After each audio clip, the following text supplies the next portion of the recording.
তাৰমানে মই জোৰৰ পৰা ভাড়া এটা লৈ গৈছিলোঁ, মই উবেৰ চলাওঁ। ভাড়া মোৰ নাম আমিনুল হক। ভাড়াটো লৈ অজন্তা পথৰ বাইলেনটোত গৈ থাকোঁতে এটা কুকুৰ আছিলে, কুকুৰটো আপোনাৰ লেফ্ট চাইডে আছিলে। মই গাড়ীখন 10-20ৰ ভিতৰত আছে আৰু তাতকৈ স্পীডত নাই। যেতিয়া গাড়ীখন কুকুৰটো অকস্মাতে দৌৰি আহি খুন্দা লাগিলে, চাউণ্ড দিলে, সেই কুকুৰৰ মানুহ এটা আছিলে, মালিকটো আহি কেনে তাৰমানে কোনো সোধপোছ নাই, গাড়ীখনত কোবাব ধৰিলে।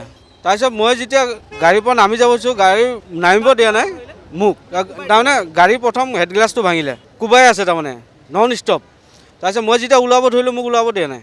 তাৰপিছত মোক গাড়ীৰ ভিতৰতে আপোনাৰ এই ৰড টাইপৰ মতা আছিলে, লোহাৰ পাইপ, গাড়ীৰ ভিতৰত মাৰিলে।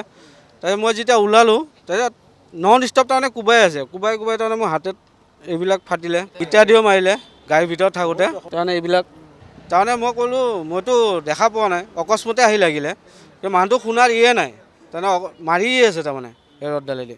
মানুহজনৰ কিবা নিতু নে কিবা দাস, নিতু কুমাৰ দাস, হেল্থ চিটি হস্পিটেলৰ তেওঁ চিকিৎসক হয়। তেওঁ আচলতে এজন চিকিৎসক হিচাপে ইমানখিনি কৰিব নালাগিছিল, এজন কেব চালক হিচাপত তেওঁক মানে কিবা কাৰণত যদি ইয়াৰ ভুলেও আছিলে, তেখেতক ভালকৈ ক'ব লাগিছিলে কিবা এষাৰ। তেওঁ এজন চিকিৎসক হয় যিহেতু, তেখেতে মানে নিজে এজন টকাৰ কিবা গৌৰৱ দেখাইছে নেকি, টকাৰ গৌৰৱৰ ওপৰত 1000 টকাত হাত দিছে। মানে গাড়ীখনটো ভাঙিছে, এই মানুহজনক প্ৰাণে মাৰাই মানে ব্যৱস্থা লৈছিলে তেওঁ। ভাবিছে এইজনকতো আৰু সাধাৰণ মানুহ হয় ন, সাধাৰণ মানুহ এনেকুৱা ৰড এডাল পাইপৰ নিচিনা এডাল বস্তু আৰু সেইডাল দি কোবাইছে। গাড়ীখনত কমচে কম 6-7 মান মাৰিছে, গাড়ীখন আপোনালোকে চালে গম পাব। আৰু মানুহজনক ইয়াত জখম কৰিছে, ইয়াত জখম, পিছফালে জখম আছে, এনেকুৱাকৈ কোবাইছে মানে এওঁটো ছিট বেল্ট লাগি আছিলে, ওলাই যাব পৰা নাই মানে কোবাইয়ে আছে। আমি হাতীগাঁও থানাত কেছ দিলোঁ, তাৰমানে 100 ডাইল কৰিলোঁ। মই প্ৰথমতে 100 ডাইল কৰোঁতে পুলিচ গৈ তাৰমানে তেখেতক লৈ আহিলে, অনাৰ পিছত এতিয়া থানাই যি কৰে আমি এজাহাৰ দাখিল কৰিম।